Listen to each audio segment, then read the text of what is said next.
We now turn to World War II. And we're going to talk about Europe first, all right?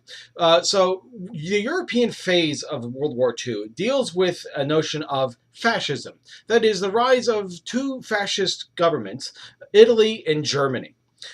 Italy, and fascism comes into Italy in 1922 in the form of Benito Mussolini.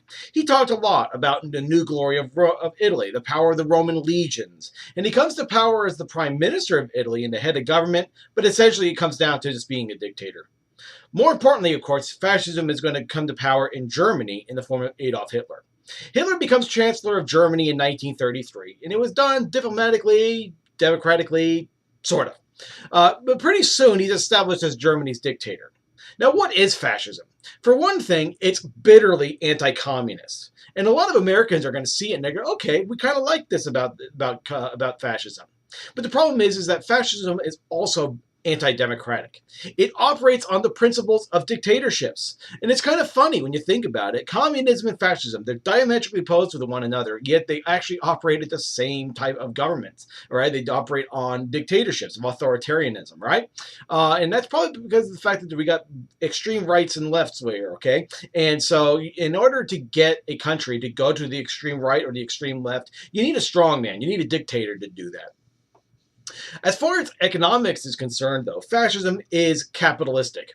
It's operating under the principles of privately owned businesses, but it operates also according to the needs of the nation, and the government. So it's privately owned, but it operates according to the needs of how the government wants it to operate. So I guess you can call it state-owned capitalism.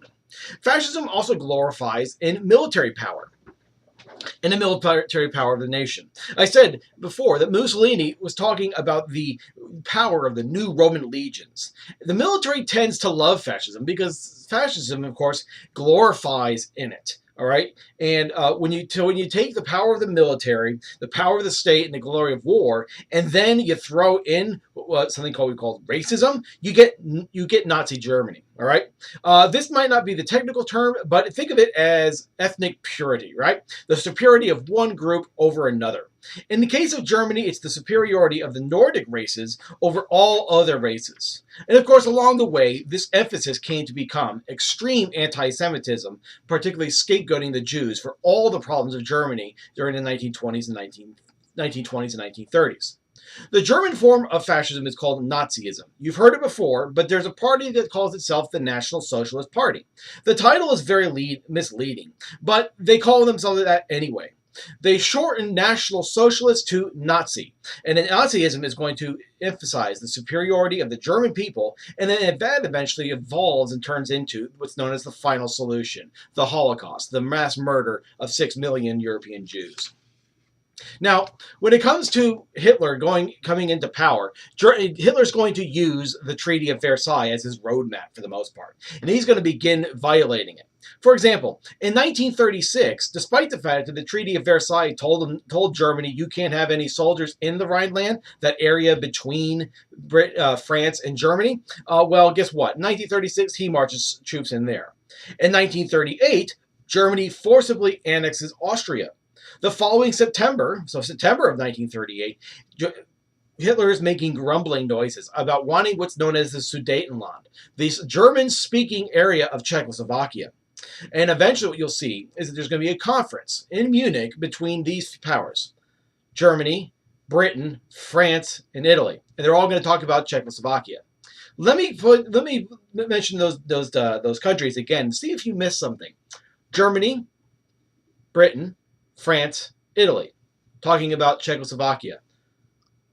Who's this supposed to be? Shouldn't it be the Czechs, right? No, they weren't there. Oh well.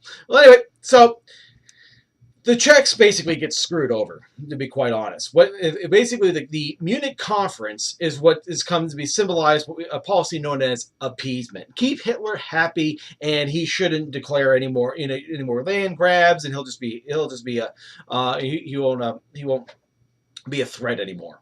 So Hitler makes the agreement. He takes over the entirety of the Czechoslovakia, the Alpine region known as the Sudetenland, filled with German-speaking peoples, with two promises. Number one, he would not take all of Czechoslovakia, and number two, this would be his last land grab. Well, Pretty soon after that, guess what happens? In March of 1939, he takes over the rest of Czechoslovakia.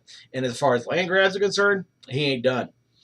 In August of 1939, we're going to talk about it later, Germany and the Soviet Union announced the conclusion of a non-aggression pact. And the conditions are now set for World War II.